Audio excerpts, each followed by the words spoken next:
Right, we are moving on now. We have some breaking inputs coming in. Union Minister Kiren Rijiju has hit back at Zakir Naik for spreading falsehoods on Waqf. Has asked individuals who are spreading falsehoods and propaganda to stop it because it will lead to wrong narratives. We have Meenakshi getting us more details on that. Yes, Meenakshi. Well, yes, Swati, let's take our viewers through what Kiren Rijiju had to say. Now, this is a strong attack coming in from the side of the Union Minister Kiren Rijiju, who was hit out at Zakir Naik.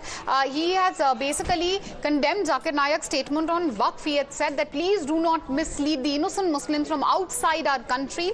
India is a democratic country and people have the right to their own opinion. False propaganda will be leading to wrong narratives. Now, what was this statement or the post which had been put out by Zakir Naik? An incendiary post as one would expect. He's an absconder any which way, and now we have a strong attack coming in from the side of Kiren Rijiju as well. Zakir Naik basically had said save Waqf properties. He had said reject the Waqf Amendment Bill, and while condemning the bill, he had basically said that this is needed, quote unquote, in Zakir Naik's word, to ensure the preservation for future generations, and that's something which the Union Minister has taken a strong objection to. As we were taking our viewers through the statement by Kiren Rijiju, strong attack coming in from the side of a minister from the Modi ministry, saying that do not mislead Muslims. India is a democratic country. People have right to their own opinions. All right, Meenakshi, thank you for getting us the details. Let's go across to Pragya. Now, Pragya, Parliamentary Affairs Minister Kiren Rijiju there hitting out at Zakir Naik, condemning his statement, saying don't spread falsehoods and propaganda. Don't mislead innocent Muslims.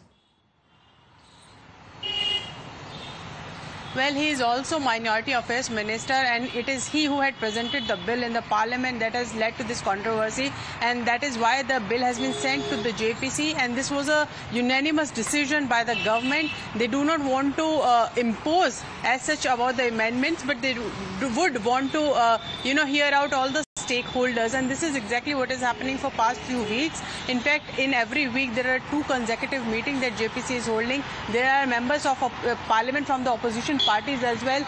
They are putting out their point across to the officials. Officials are also giving out presentations on what went through Waqf properties and how they are in dispute with all the government properties and land they had encroached upon.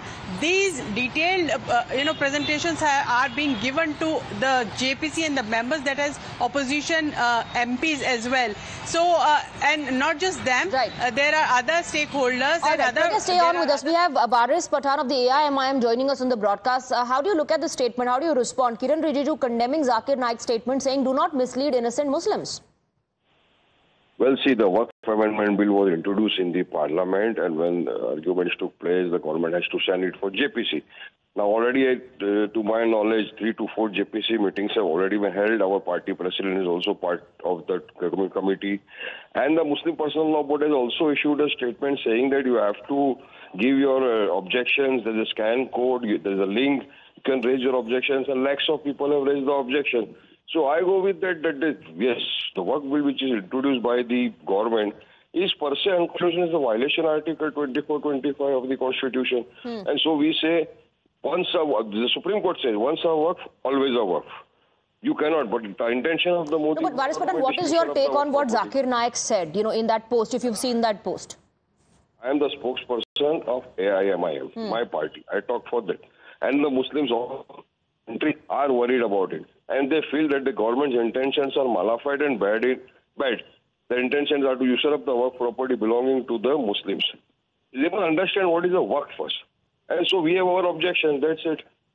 Yeah, but there's always dialogue and consultation, and that's why I'm asking what is your take on what Zakir Naik has said. Let me bring in Ratan Sharda as well. Ratan Sharda, are elements, individuals like Zakir Naik trying to utilize this opportunity, although Kiren Rijiju, of course, is highlighting that, condemning it, saying that he is misleading Muslims in India? Definitely, Zakir Naik has no guts to come to India. He has escaped India and he has been spreading venom. He has created terrorists, he has created separatists, he has created jihadis. So naturally, he has his own worldview.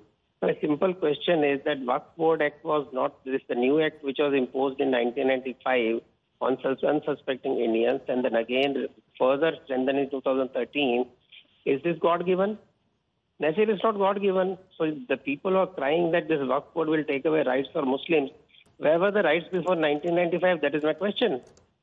And the law that was passed in 1954 by Nehru, that was to protect their properties who went to Pakistan. So how did their property increase if they don't have any evidence? How are they claiming new properties? How did it double up in the coming years? So the serious question is this really God-given Waqf Act? No.